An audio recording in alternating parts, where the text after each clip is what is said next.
Let's put our hands together and clap it up for registered dietitian Ashley Carr. I'll have a doctor who says like, oh, go see my dietitian. She'll tell you what to eat. I don't tell you what to eat. Yeah. I go in, I am a specialist. I specialize in optimizing your health and my toolkit is nutrition, total nutrition, so food and supplements and lifestyle on that part. Hey, wait a minute, we have to stop for a minute. Okay. So you just dropped some nuclear bombs. Yeah. And you're telling me that total cholesterol, A1C, some of these things that we hear about all the time, are you saying they're irrelevant? At some point, there's not a choice. Like we either have to go to a job or we wake up for a kid or we wake up for a partner or someone we're caring for. But a lot of times we don't wake up. So we don't wake up into ourselves. And what we're really trying to do, I think with the work that you do, is to wake up into ourselves, to fulfill our life's purpose. Yeah. So can you go back to what the doctor said? Yeah. You know, that kind of sounds like a joke. Yes. Like, what did he say to you again? Yeah. So I was I started off telling him at the time, this is what I'm eating, this one, and he goes, stop. You are a CEO. You are a CEO.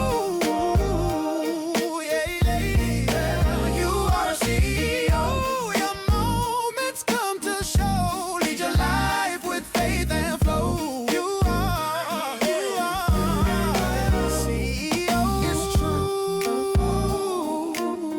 Have you ever realized that your back is against the wall and the thing that you thought you could ignore about your health has just now caused you to make it your most optimal focus in your life?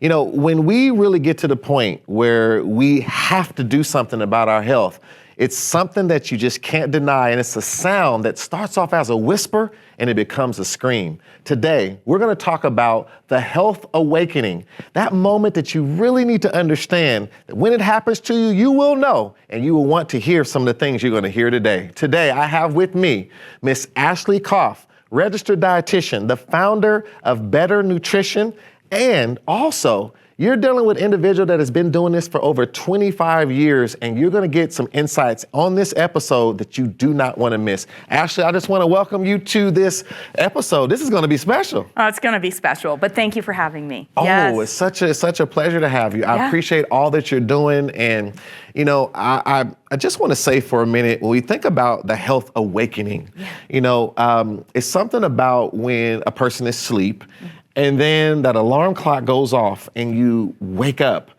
You know, when you hear health awakening, what comes to your mind? Yeah, you know, I think that for so many of us, we have a moment and we feel like that was the moment when we had to deal with our health, as you were saying. And what I'm trying to do is help people awaken to their health, and in particular, their weight health, much, much in advance of that. Because usually in those moments, we are in an emergency moment. And what happens in an emergency moment is we may not make the best decisions at that time, or things have gotten so out of control. If the body's an ecosystem, all these different things aren't working better. Right. And so we find ourselves in a place where we're like, okay, now I have to like kind of deal with my body and like just deal with it in that intense moment, right? Yeah. If we work on it earlier, if we learn to pay attention to our signals earlier, if we learn how our operating system works, which is what the body is, and we start to work on that, we're gonna do so much better. Yeah, and I mean, I love the way you put that. And you know, when you think about how we are as human beings, we tend to take the path of least resistance. And when you think about how oftentimes, you know, it seems like, unfortunately, until something goes wrong, we're not highly motivated to get it right. But when you think about the things we can do preventatively, what are some things that you think that people need to change their thinking about in terms of prevention versus reaction? I love that you brought that up. You know, I don't know if, I'm not sure that I agree, and I'm gonna use my personal experience as an example.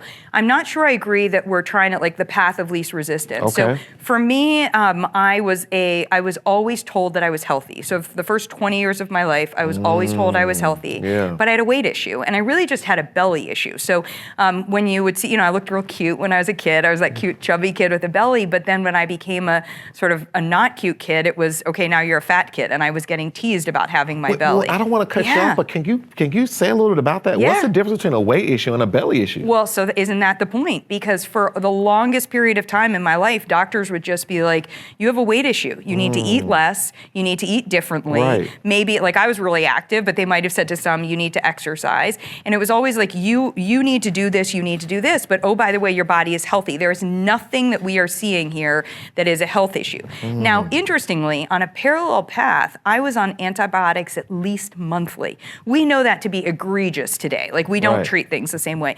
But at the time, I had ear infections and throat infections, and so the treatment was antibiotics. And it wasn't that I had a health issue. You know, there are other people that had a chronic health issue. Oh, you have asthma, or you have, you know, these other issues. Yeah. And I didn't have a health issue. Well, what came to me and really exploded for me was, but this was after 2 decades of dieting, of even trying eating disorders and having disordered eating, and, you know, not being able to correct my belly. And then it all blew up literally with a digestive system that was blowing up. I couldn't keep food in me. You know, I was living in Manhattan with my dream job at, you know, age 20. Wow. And I would go eat something and have to go find a bathroom. I had crippling panic attacks. So I couldn't sleep at night. I would sleep with the lights on. I would call people, you know, that kind of thing. And I was really depleted in energy, you know, obviously, you know, all this. And I was so far from the person that inside I really believed that, like, I was like, I'm trying to fulfill my life purpose, but I feel totally detached from that person, you know, Right. physiologically. So that blow up for me there ended up being a very, like, moment where I had to confront, like, my body is not working, right? And again, nobody on the health side of it would say to me, like, there was a health issue until after, like, a famously very bad rock bottom where I did a 7-day goat's milk only cleanse because Wow. some, like, healer told me I had a worm. It was a disaster. But I ended up in a bar meeting a gastroenterologist who said to me, it sounds like a joke. Well, it really but does. It's like I was in a bar, I'm, Yeah. drinking, whatever. And he said to me, you know, back later in his office, he said to me, your body doesn't have what it needs to run better. It's actually not what you're eating or you're not eating. And that was massive because I had actually been trying everything. So when you say the path of least resistance, I think sometimes I have to remind practitioners and you know, just people when we're encountering them, that we're not non-compliant. It's just we're fed up. Like, we have been trying. Like, I've been trying to lower my blood sugar by eating better. Or I've been trying to improve my weight by doing something else. So your weight health, you know, coming back to that side of it, is we had to realize that all along this way, my weight was showing me that I wasn't healthy. Right? Right. And it was continuing to show me that I wasn't healthy. And then when I was becoming less healthy, my mental health was even at play there because of those choices.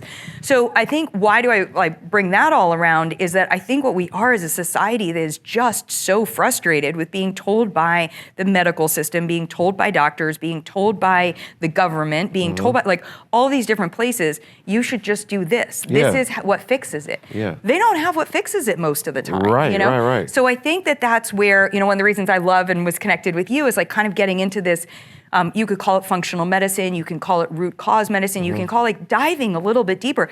I like to call it just being curious. Right. Like, I'd like to understand, Michael, why don't you feel well, right? Yeah, like, yeah. what's going on for you? And you shared your story, you know, in that part.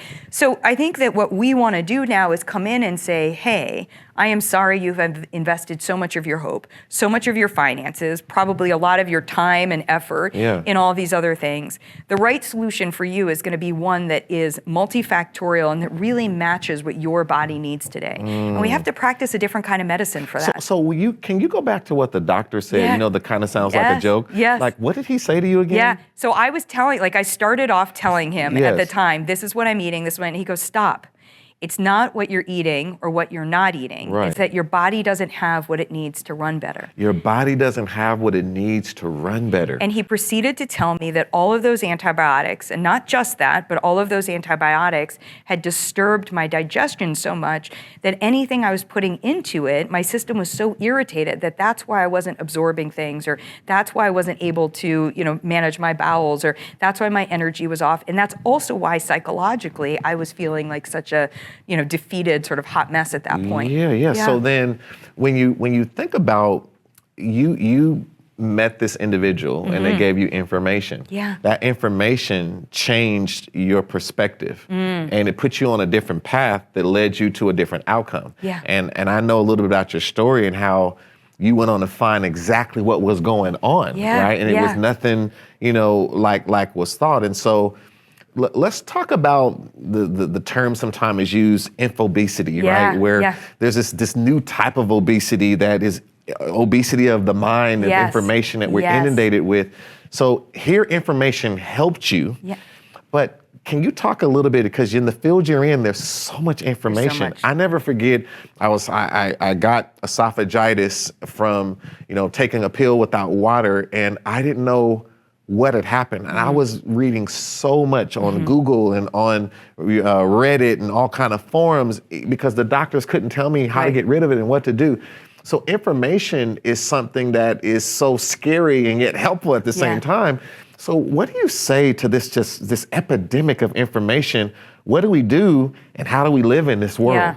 Well, first, I think the doctor actually didn't give me information. He helped me break up with information. So I think that was a different relationship. What do you mean by that? Yeah, so this is a good one. So, I think that we're often taught in society today that there is a right answer. And when it comes to healthcare, there isn't a right answer that is right for everyone. And I would offer it's most of the time not right for most of us, right? On that part. So he actually taught me, and it's one of the things that has stayed with me forever as a practitioner, but to get curious. So what he helped me do by asking me questions, he was the first person that ever asked me questions about, like, going back to my childhood. Did you take these antibiotics? And and then after you had those antibiotics, did you try this? And have you noticed this? And he kind of like helped me decode my body's signals. So instead of taking in information out there and applying it to me, he actually had me tell my story, and from that took the information and put it together and said, these are the signals, right? This is the story. So that's how I learned to practice medicine. Like that for me is, as a dietitian, is really how I learned to practice nutrition. So one of the things that I never thought that I would do, when I started this, it was around, remember Y2K? Like it was around 2000, right? Yeah. So at the time I was like, I just need to make everyone care about nutrition. Like I'm gonna teach them that nutrition, nutrition this, nutrition that. And then I started to realize, like year on year on year, that we were just accumulating so much information on that part. And what I definitely know today, but have known for at least the last, I think around 2011 was when I started applying infobesity as a health issue and talking about that. And it was really at the dawn of the digital health age when we started to use digital health trackers and we started to follow stuff. And I realized that we were actually going to be creating a problem of the more access we have to information, the more, even if there's good information, we are going to be overloading our system. So think of it this way. If you eat too much, even if you eat great stuff, if instead of having 1 3-ounce portion of wild salmon, you have 6, right, at one sitting, your body is going to feel overwhelmed. It's not going to be able to use it. It's going to make fat. It's going to, it's going to feel badly, right? So even if you had 6 servings of great information, it's too much. And what ends up happening is decision fatigue. So what happens to a lot of us is we wake up in the morning, this will be me, and I'm like, okay, so I'm definitely not having anything to eat. Oh, first thing I have to do is meditate, because I was told to meditate. So I'm like sitting there in bed, and I'm like, okay, I'm gonna meditate. But wait, I remember that study that said actually women over 50 should get out of bed, and the first thing they should do is have coffee. No, wait, you shouldn't have coffee without some protein in it, so I should put protein powder in. And I just start going, right? And I start going down a train, and what has happened to me is for maybe 5 minutes, maybe 10 minutes, I have actually created a degree of stress in my thought process, around that. I see that occurring with people when they sit down to eat, when they're trying to decide what to order. Like if somebody came in and said, hey, we're having a meeting, what do you want to order? People are so distracted from their present, right, on that part. And then what happens is the information pops up in all these different places. So we could be having a conversation about basketball, because I love basketball, right? Yeah, and we're chatting about it, and then you would say something like maybe go, oh, like I got a little pain there, and I go, oh, like did you use magnesium for that? And then you're like, oh, magnesium, and somebody over there is going to go like, oh, magnesium, like should I use magnesium? And what's that SPM that you're talking about, Ashley? And oh, you use that when you work out and you do this, and then they're like on their phone buying it. You know what I mean? And like acting. So we're acting on a lot of information that if you created a bullseye, if you created a dartboard, right, out there, the information is so far from a bullseye, meaning that the only thing we should really be acting on is bullseye information. Bullseye information is information that comes from somebody that knows you today, knows your body, like has evidence and understands your body, and also knows your why, like understands why you're making a choice, right? The rest of it is going to be maybe edutainment, maybe there's some information in there that's meaningful, like that could be great to know about something, but you don't want to act on it until you've vetted it through the lens of, you know, the other. So I actually, in my book, I wrote about infobesity, and I give people this quiz to take to see if you have information, if you have too much, if you have this infobesity. And then the way that you vet your info load is actually just get rid of it. So they're like chapter, I won't curse here, but chapter 4 in my book is SH asterisk T, and I'll just tell you that the asterisk doesn't stand for an O. It's a different vowel, okay? To unlearn. And what I realized was I actually have to help people unlearn that the total weight on the scale is not anything related to do with your health, that the BMI, body mass index, is not helpful, that the RDAs, recommended dietary allowances, you know, that we used to follow, they're now DRIs, they're really dumb amounts. They're not helpful for us. They're not going to give me that right amount. Your total cholesterol, not helpful. Even your hemoglobin A1C, which is a 90-day average of your blood sugar, is not a helpful number. None of these numbers by themselves are going to tell me how your body is operating. Okay, wait a minute. We have to stop for a minute. Okay. So you just dropped some nuclear bombs. And you're telling me that total cholesterol, A1C, some of these things that we hear about all the time, are you saying they're irrelevant, or are you saying they're irrelevant in if they're independently looked at without the full picture? You got to say more about this, because I know people are going to watch this and say, what is she saying here? I'm going to say both. And I also am going to say it's not even just that we're told to pay attention to those numbers. We are grouped into categories of who gets access to care, who pays what for care, what kind of medications we have access to and treatments based on these numbers. And that's the problem in our healthcare. I'm going to walk you through this. Is there anything else in life that you can think about? I don't play baseball or know baseball, but like anywhere where you know somebody is like, where there's averages, right? Like I'll give you an example. Let's say this. So you go and you get a speeding ticket, right? You're going 60 and a 30, okay? If you go up to if the police officer comes up and he says, you know, you were going 60, you know, and you say, yes, I know, officer, I apologize, it's 30. But the average of what I've been driving over the last 3 hours is 40, like, so I should be okay, right? And he's gonna look at you like you're crazy. He's gonna be like, I am here because that was a 60, right, in that moment. When you look at hemoglobin A1C, if you look at, we'll call it a 7, which is would be a diabetes diagnosis. So yeah, at 7, I am comfortable knowing that anyone who has a 7 has some blood sugar dysregulation. The problem that we have there is we don't know why, and we don't know what it looks like. Some people could get to a 7 where they have rolling hills at a higher level. Some people could get to a 7 where they're going up like this, but they're coming down and staying in range. Somebody else could be at a 7 where they're going up high and they're going down really low. My treatment protocol for you and how I improve things for you is not going to be able to be useful until I know that information. That's why we're glad there's a continuous glucose monitor and other ways, you know, to be able to look at it. So and this happens quite a lot, I have people who are investing a lot of effort and money into eating differently because they were told by their doctor or by society, you have a hemoglobin A1C of a 6.5, you're diabetic, you need to, reduce your sugar, right? So they go start reducing their sugar and they come back and their hemoglobin A1C hasn't changed. And they turn around, and by the way, nobody found out in there, do you have the minerals that you need for your cells to actually receive the sugar so they can come in? Like maybe your chromium levels are too low, or maybe from an insulin standpoint, maybe we actually have GLP-1 where it's insufficient and we need to optimize on that part. There are all of these maybes that are in there. So before you continue on that, because you're kind of touching into like, there could be other reasons that you got this result, and getting into the solution side of like where the solution might be. But I want to back up for a minute. To the 7. When you said that 7, right, and we look at, let's say, when you say you're talking about peaks and valleys, right, with your readings. So for you to assess someone, what is a range of time that you feel will allow you to see the patterns you need to see to understand what to... And I appreciate you bringing me back, because what I want to say is the 7, we can pretty much all agree there's going to be dysregulation there, right? The problem that I have is I have a lot of people who are 5.4, 5.5, and their doctor's like, ooh, maybe you're like kind of closer. I had somebody the other day who was a 5.0, which is considered excellent from an A1C. We went and looked at it, high and lows. all day long. It was just averaging out to be a 5 on that part, right? Really? So we're missing people, and we're missing people in that whispering time period, or even in that calling out time period, because he was having some issues on that part. So I think it's just important to acknowledge that. But I think when we look at that, there are other ways. So in the ideal world, I might have 2 weeks, literally just 2 weeks. I took someone who came in to see me, and their time in range, and I set a good range that I wanted them to be in, their time in range was 35%. That is not good for your blood sugar. So I was like, okay, I want you to try a couple of things. And he goes, time in range means time that they were in a good range. In a good range, right? All So he's 70% out of range at this point.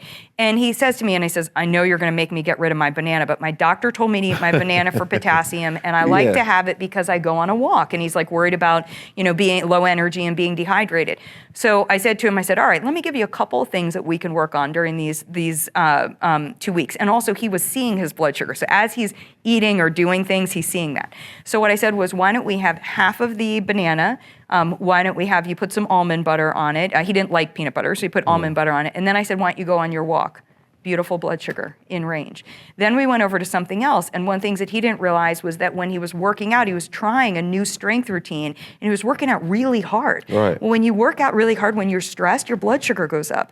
So what was happening was he was out of range during that time period. He just wasn't coming down back into range quickly enough. So we needed to add to post-workout some recovery time, and we also added some stuff there. So is that an example of just when we look at the total person, when you look at spikes in blood sugar, we associate that with the donut and the cookie and so forth, but you could be spiking it through working out too hard. 40 plus factors that affect your blood sugar, Michael. Wow. 40.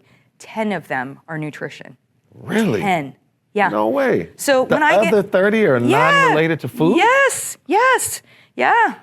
Really? And one of the bad ones that I have with my clients, not bad, but it's hard to convince somebody, when you drink alcohol, a lot of times it drops their blood sugar immediately. The problem is it will raise the blood sugar usually a little bit later, just because there's a delay. So there are things we have to learn to look at and be able, it's why it's such a vital tool. I know I talk to Maya about this all the time, like with PhD, because one of the things that we like to do is come in and say, just 2 weeks, like let's get you on, and I have to battle, historically, I had to battle insurance companies or battle practitioners because we didn't have access, the individual didn't have access to a continuous glucose monitor.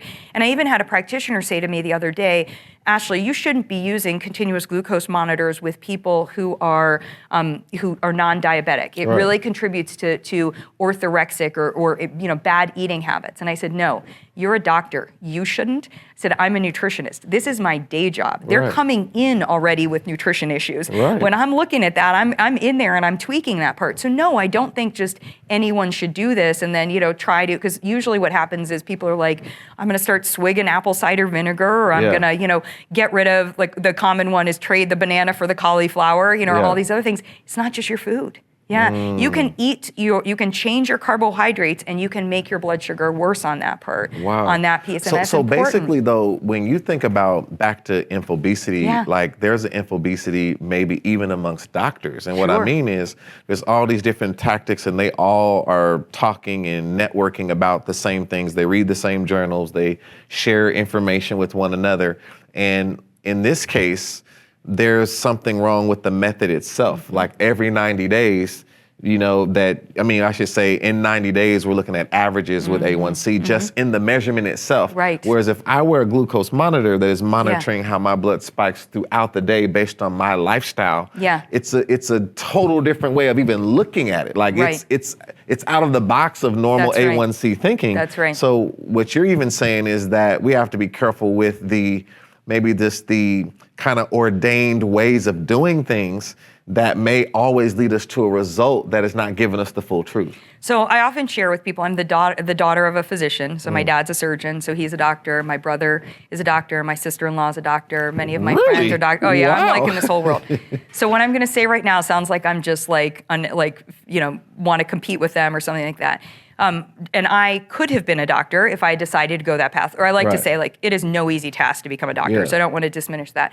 But I became a dietitian, and many of them, were saying to me, what are you doing? Like, nobody's going to listen to you. And I was like, Yeah. oh, well, I'm the kind of person that's going to make someone listen to me, Right. including doctors. So what I will say is that our medical system is properly designed with doctors who do diagnostic work and with dietitians who come in and do the optimization work. We're the ones that put the plans together. A lot of times people will say of a doctor, like I'll have a doctor who says like, oh, go see my dietitian. She'll tell you what to eat. I don't tell you what to eat. Yeah. I go in, I am a specialist. I specialize in optimizing your health using, and my toolkit is nutrition, total nutrition, so food and supplements and lifestyle on that part. And I also know and had to train on medications to understand where there may be challenges. Doctors today are not the ones who should be doing weight health. They aren't. And if you're going to a doctor who is scripting you a weight health medication like a GLP-1 agonist, and you're walking out the door and they're saying, come back in 3 months, or just let me know if you have any side effects, or, you know, I'll see, I think you should go increase this in a week, or, you know, Right. 2 months or whatever. No. That's not the way that we do this. Like, we should be working collaboratively in that place. It's the same way that likely a general practitioner doctor would send you to, say, a gastroenterologist or a cardiologist for a specialty. Yeah. My specialty is nutrition on that Now, part. are we like causing family problems right now? And I don't I realize think it? so. Like, This is a little therapy. I'm just No, saying, I'm just that's what I'm winning. saying. I just I'm don't here, I'm know winning. if you We're should kick good. your feet up. I mean, your shoes are great too. I don't know if you just need to like have a moment here. I think this could be some family issues. But the reason so to be fair, my family knows this, and we talk about this a lot, is it's not them, it's that I am the product of, for my whole life, I felt like doctors failed me. Like, so that, you know, and by the way, I work with brilliant doctors, and I work really collaboratively with like almost all doctors, you know, once they figure out how we're gonna work together, right? I'm just kidding. But, you know, I think they don't have time to, like, the structure is not there typically. And there are a lot of doctors today who are taking more of a root cause approach, maybe like functional, integrative lifestyle medicine, or quite frankly, they're totally allopathic trained, but they're like, you know what? I'm gonna go back to the old way that we used to do it. I want to sit down. I'm curious about you, Michael. I want to spend an hour and a half with you. I want to know you, the patient. Right. But what I will say is their training is limited, right? Yeah. And the answer, and I know this administration has put forth something that sounds like it could be proactive, and I never judge something till it's implemented, and then we could, you know, it's an experiment, right? But teaching doctors more nutrition does not, it gets us into that right answer situation. Yeah. It doesn't actually get us to the place where we turn around and say, do you know how to practice nutrition? So when I'm the nutrition course director at the University of California at Irvine's fellowship, and in that fellowship, the hardest part of the course that I work on with people is helping the doctors learn how to do assessment and create personalized nutrition plans. Right. And then you know what they all say to me? Okay, cool. So could you now do the implementation of it? Because I don't know how to do this with my patient, right? And that's why we have That's the dietitians. And by issue. the way, there are tons of issues with dietitians too. Our training is old school in many instances. Like, I love CNSs, I love pharmacists. I mean, there's so many people. So I don't want to just say like, go to a dietitian, they will solve it. Because I've had plenty of people say, I went to a dietitian and they made this worse. So if a dietitian is just giving you the same, you know, static answer, that's not better. But we do have to up-level our game. Yeah, this has been an awakening, talking about the health awakening. There you go. And so I want to say this, as I know we're out of time. I want to just mention and just have you just give a brief statement to kind of close this episode out. And before I say that, I just want to say what a breath of fresh air it is to just hear your care and your passion and for truth. Really helping people get truth about health. And I'm so thankful for my wife that introduced us. Me too. And what our company, PhD Health Coaching, is doing in partnership and things with Better Nutrition and all the things that you're doing. And I want to say too, can I grab your book here for a minute? So this book, Your Best Shot, I want to hold this up, make sure everyone can see this. A little bit of a basketball analogy, since you know me. I see that. And totally. we have some basketball chemistry about basketball. Right. And I want you to close us out with this and just take a brief minute to say, when we say health awakening, there's a point where we, you know, just like you wrote this book to help people, right? So when you wake up and you're in bed, you wake up, there's still a decision if you're going to get up. And so what do you say to some people out there that they're on the brink of an awakening because they just heard something from a doctor, they just saw something that runs in their family, they're starting to feel a certain way in their body, they're changing for whatever reason, and they're realizing that something is happening, but they're debating on if they're gonna lay there with their awakening but not get up. What do you say to that person, and what would you give some final thoughts to them? Yeah, most of us have someone or something. In my case, it's usually my 4-year-old black lab who is pawing my face and will scratch me if I don't get up. So there's usually at some point, there's not a choice. Like we either have to go to a job, or we wake up for a kid, or we wake up for a partner or someone we're caring for. But a lot of times we don't wake up. So we don't wake up into ourselves. And what we're really trying to do, I think, with the work that you do, is to wake up into ourselves, to fulfill our life's purpose. Yeah. So I'm going to not talk to everyone that exists out there, because if somebody is listening to your podcast, they've had an awakening moment. They've had something that's attracted them and said, I want to come here. Right. And I resonate with this thought process. I resonate with thinking about myself as the CEO. Now I have your song going through my head. Yeah. I resonate with, and now he's had this, like, maybe she's crazy, maybe she's interesting person on, and she's saying a lot of the things that I align with, but I also don't know if I can believe this. And what I want to say to everyone is that I understand how life can sometimes really trample our last ounce of hope. And that's a hard spot to be in. I've been there, I've sat there with patients. I've worked with patients who were doing beautifully, and then life hits them and we lose hope. The human condition, the body is brilliant. And the human condition can allow us to take that moment. The reason this is your best shot is when you understand how your body is operating, the signals that your body is telling you, it is giving you a roadmap for how you can move forward. And that moving forward does not mean necessarily going for a run today if the best that you can do is literally get out of bed, and I don't mean this in a bad way, but like go and sit in another chair, right? Yeah. Like if movement is an issue, or if resources. Right now we are so resource depleted and we're scared, like we're really scared. So part of that is finding your tribe, finding your squad, finding your person, and recognizing that there is something that you can do today, a first movement forward. And usually when we take a first movement forward, that isn't because somebody is telling us it's good for us, but it's because we're actually able to decode one of our body's messages, then at that point we start to feel a little bit better.